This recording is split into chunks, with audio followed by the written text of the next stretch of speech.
荒野技术哪家强，还看宝来成王。作为荒野打野女王，宝姐可以说是技术全面的很。之所以长时间跑山，宝姐也只是为了供养自己小妹上学的美女宝。看看宝姐打造出来的空中打野陷阱，那真是相当的漂亮啊！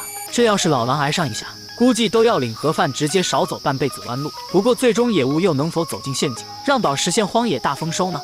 前面可是花费了很大的精力，在荒野才设置好了空中打野逐渐装置。为此，宝对于这个装置可是有着很大的期待。午后时光，宝姐简单的以竹笋为食，将它们直接烧熟后，享受了一顿清新的午餐。随后，大约在下午3点左右，她满怀期待地返回了陷阱处。尽管只过去了短短4个小时，但宝姐心中却有种莫名的预感，仿佛有收获在等着她。当她逐渐靠近陷阱时，果然发现盖子已经跌落。虽然被盖子和树叶遮挡得严严实实，看不清里面的情况，但宝姐的心中已经充满了激动与好奇。她小心翼翼地倾听着陷阱内的动静，然后缓缓地将盖子掀开，同时拨开表层的树叶。随着树叶被一层层揭开，一个意外的惊喜出现在宝姐的眼前，一截猪鼻子赫然显露。原来这次她竟然捕获到了一只小野猪。虽然这只野猪目前看起来体型不大，但宝姐还是保持着高度的警惕，生怕被它咬伤。经过一番仔细观察，宝姐发现这只野猪似乎是被逐渐所伤。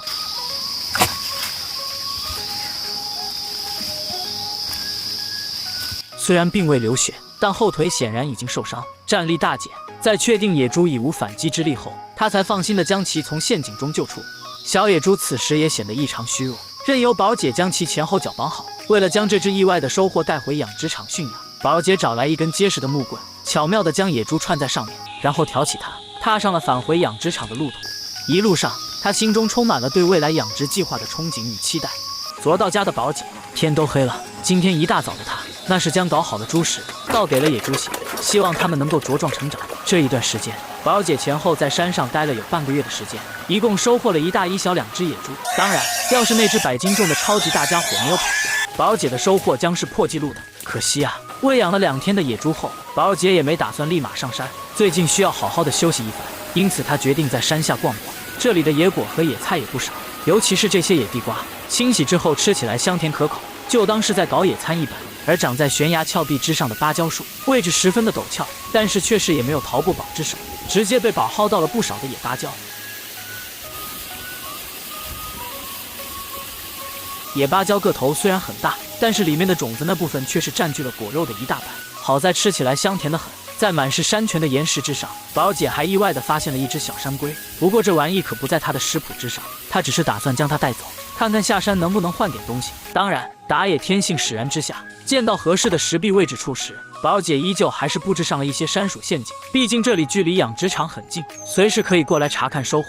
而最让宝意外的是，他竟然发现了采药人受伤了，还是被石块给压住了。要知道采药人的跑山功夫那是仅次于猎人的，甚至在悬崖上，采药人的身手更厉害。不过宝姐也不管那么多，而是快速的下去查看起来，最后将落石一一的清理干净，这才将采药人给扶了起来。好在小山只是一些皮外伤，带回家去好好的休息一番之后就好了。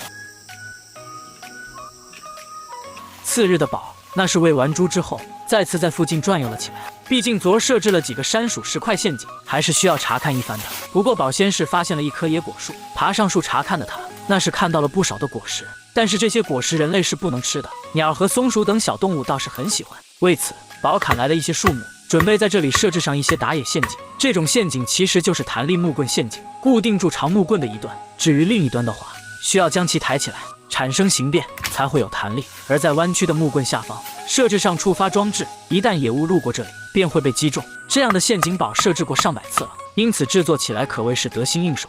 不一会的功夫，就在有果实的大树周围设置了好几组，而且还采用了不少的树枝来拦截和引导野物。当然，果实不能吃，但是在野外宝儿姐还是有办法弄到食物的，比如说芭蕉树心，这可是最好寻找，也是最好获取的。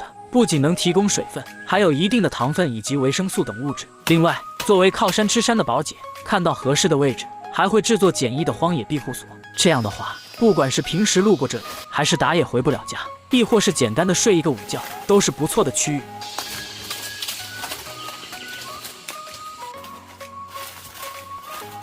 不过宝最重要的还是来查看石块陷阱。经过一夜的等待，他满怀期待地开始了搜寻之旅。然而，当他来到第一个陷阱位置时，却遗憾地发现他并未被处罚，这让他不禁有些失落。但宝姐并未因此气馁，因为她对剩下的陷阱充满信心。她深知那些位于岩石密布区域的陷阱，正是山鼠们频繁出没的地方。于是，她继续沿着预设的路线仔细搜寻，心中默念着，总会有收获的。就在她几乎要放弃希望时，一个意外的发现让她眼前一亮。第一个中招的竟然是她设置的弹力木棍陷阱，而且被困住的山鼠体型不小，绝对是个大家伙。这突如其来的惊喜让宝姐兴奋不已，她小心翼翼地将山鼠从陷阱中解救出来，心中充满了成就感。至于石块陷阱，虽然收获不如弹力木棍陷阱那般丰厚，但也没有让她完全失望。在其中一个陷阱里，她找到了一只小山鼠，虽然体型较小，但足以成为一顿美味的晚餐。宝姐满意地笑了笑，将小山鼠也收入囊中。接下来的半个月里，宝姐虽然没记录下上山的情况，但是却是收获到了2只小野猪。宝在野猪驯养场精心照料2只新捕获的小野猪，特意围圈铁丝网栅栏，让它们过上安全无忧的生活。这2只小猪已沉醉于丰足的食物，忘却了山林觅食的艰辛，对重返自然已无向往。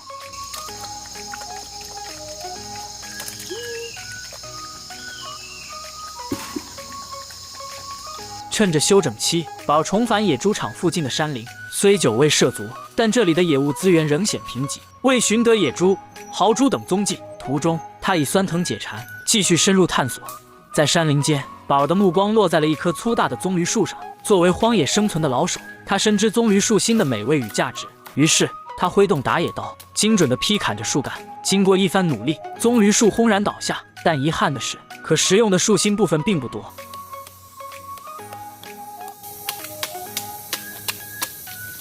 这棵长约1.8米、直径25厘米的棕榈树，最终仅能提供半米长，直径约10厘米，还需剔除2-3厘米厚度的可食部分。尽管如此，宝仍珍惜这份自然的馈赠。返程的时候，宝可是没有原路返回，而是绕远处，绕了远路，向着多查探一些区域。然而正是这样的想法，才让宝有了意外的发现，在更远的区域寻找到了野物活动的痕迹。关键是根据竹笋被啃食的情况来看，还算是比较的新鲜，估计野物也就在不久前的夜间出没的。而这片区域竹子可是不少，野物再次出没的可能性极大。为此，宝那是拿上十字镐对着地面就开始了疯狂的挖掘。至于到来的狗子，则是在一旁睡大觉。考虑到野物的脚印，宝猜测那是2-3只50-60斤的中等野猪。为此，地坑还不能挖掘得太浅，否则野猪轻松就能逃出去。但是地坑下方的硬土层布满了大量的碎石，挖掘的难度太大。此时当挖掘到1米的深度之后，宝改变了策略，看来了不少的竹子，开始更改陷阱模式，准备采用竹剑打野装置。因此宝那是将大竹子劈砍成了竹筒，再将竹筒看成了尖锐的双剑。不过这些双剑可不是直接布置在地坑之中的，而是准备搞成空中打击。为了固定这些竹剑，宝姐先是砍了不少的木棍，利用木棍绑扎出了一个4横5纵的木框架，接着便可以将竹剑弦一一的放置在木框架之上的木棍上。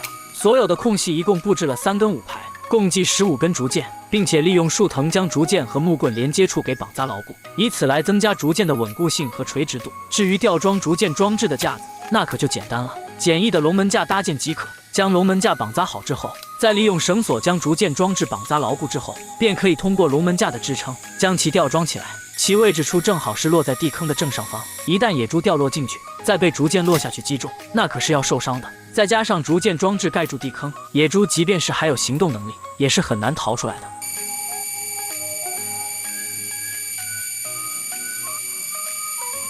当然，想要野猪落下去的同时，竹剑装置也落下去，那么就得设置一条完整的触发装置。而这样的装置，宝姐那是设置了不下200次，因此布置起来十分的简单和快捷。最后再在陷阱上方放好增加触发的木棍后，还需要铺设上大量的树枝树叶来作为遮盖物。为了稳妥起见，宝姐还在竹剑上布置了一些树枝来这遮挡，减少被野猪发现的可能。当然，下方的竹叶之中还有不少的竹笋作为诱饵。就此，整个打野陷阱便算是彻底的布置完毕了。期待着野物的到来。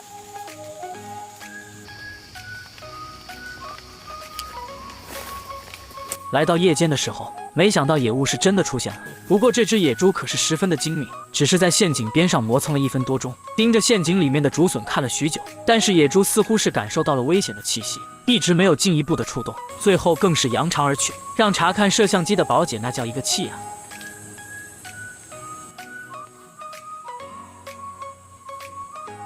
过了几日之后的宝姐，那是不得不来到了深处的山林。这一到来就发现了野巫的痕迹。不得不说，人迹罕至的区域内资源是真丰富啊！宝姐也不墨迹，直接选择了合适的区域，对着大地就开挖了起来。这一次宝姐选择的地方还不错，泥土相对比较的松软，即便是没有带来十字镐，利用竹剑挖掘起来也是难度不大。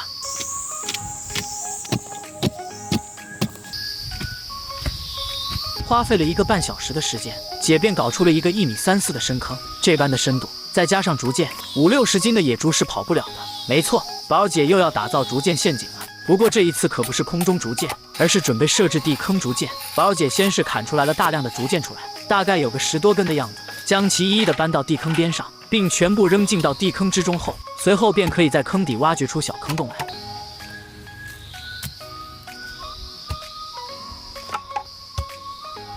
将竹剑倒立着放入到地坑之中，保证垂直度的同时，还需要将竹剑边上泥土夯实才行。这样的话，野猪落下去的时候，便会整整的扎在竹剑上，有着8层以上的概率会被竹剑扎中，除非野猪的个头小，落下去正好落在竹剑缝隙处。但是这样的概率不到2层。先后将所有的竹剑放置好，并且固定牢固之后，接下来宝姐便在陷阱上方铺设上了细竹子作为支撑杆，随后再铺设上竹叶覆盖伪装。操作和之前的陷阱大同小异，但是这一次还覆盖了大量枯黄的竹叶，让陷阱伪装得更加自然。至于大量的竹笋当诱饵可是不能少的。为了增大野猪走到陷阱的几率，宝姐还用竹叶将周围围了起来，只留下陷阱前后的2条进出线路，几乎可以说是该做的都做了，剩下的就只有看运气了。有段时间没回来，老庇护也是需要休整一番，因此回来的时候，盯上棕榈树的宝姐可不是要砍棕榈树心，而是收集这种超大的棕榈树叶，将其上面细细的叶片全部给取下来，回去加固庇护所的屋顶。至于如何加固，看看老的庇护所屋顶材料就知道了，都是用棕榈树叶编织的屋顶面，不过这些早都差不多坏了，必须拆了重新处理。对于屋顶面材料的编织，宝姐可是驾轻就熟了，简单的10字编织法可以说是最高效快捷的。而且为了好看，宝姐还特意的采用一正一反的叶片编织，这样的话便会出现绿白相间的方块面层，看起来十分的不错。前前后后的差不多1个小时的时间，宝姐便将所需的屋面材料给全部编织完毕了。最后只需将它们一块一块的放到屋顶上，按照一层搭接一层，顶部绑扎牢固的固定方法，固定在屋顶之上即可。屋顶镂空的部分面积只有个1个平米多点的样子，4张编制树叶瓦片便能够完美的覆盖住顶部。还别说，这屋顶建设完毕之后，看起来那真是十分的不错呀。至于老屋顶的话，那可是极佳的引火材料，用来烹饪一道晚餐那是再好不过了。舒舒服服的在庇护所休息了一夜之后，次日的宝姐那是一觉睡到了太阳高照。毕竟昨儿又是赶路又是制作陷阱，还完善了庇护所，着实是累得不轻。想到陷阱的宝，那是径直的向着陷阱前去。然而本以为陷阱是空的他，却是意想不到的发现陷阱被触发了。关键是刨开树叶，里面可是有着一只个头不小的野猪。看着模样，这只野猪似乎还是活着的，不过看起来精神头好像不太好，估计是被竹剑给伤到了。宝姐先是将里面的竹叶一一的清理干净，接下来便可以完整的看到野猪了。不过野猪直接躺在了里面一动不动。宝姐为了查看清楚野猪的战力，那是来回不断的试探了起来。毕竟要是没搞清楚的话，到时候被野猪伤到，在这荒山野林的，那可就要吃大亏了。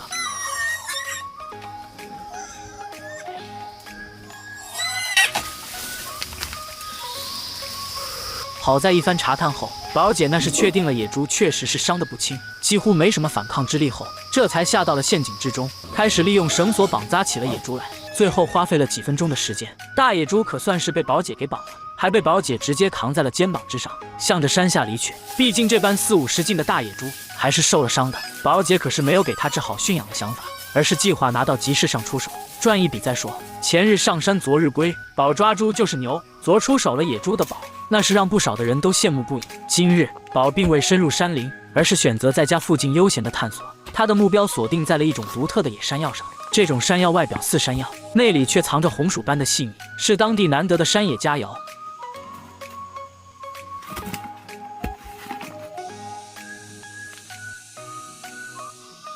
幸运的是，宝在一处地方意外发现了一大窝野山药，足足装满了一大背篓，估摸着有好几十斤重。这样的收获实属罕见。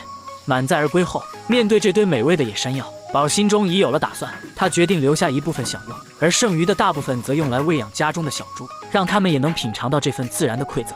午后，阳光正好，宝心生一计，想要享受一番泡澡的乐趣，于是他来到河边，利用长竹子和竹篾，巧妙地编织起简易的捕鱼笼子。这种笼子虽小巧，但捕捉小鱼绰绰有余。考虑到河流上游断流，水量减少，宝对捕获大鱼并未抱太大期望，他的目标是那些1-2寸长的小鱼。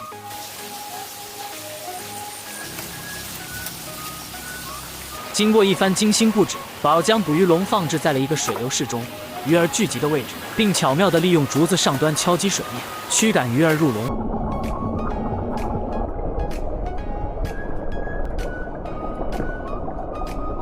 不久，他便收获了大约10条小鱼，虽不多，却也足够他每餐一顿。完成这一切后，宝终于迎来了他最期待的时刻，在荒野中享受一场清凉的凉水澡。他褪去衣物，缓缓步入河中，让清凉的河水洗去一身的疲惫与尘埃。那一刻，他感到无比的舒畅与自在，仿佛整个世界都安静了下来，只剩下他与这片荒野的和谐共存。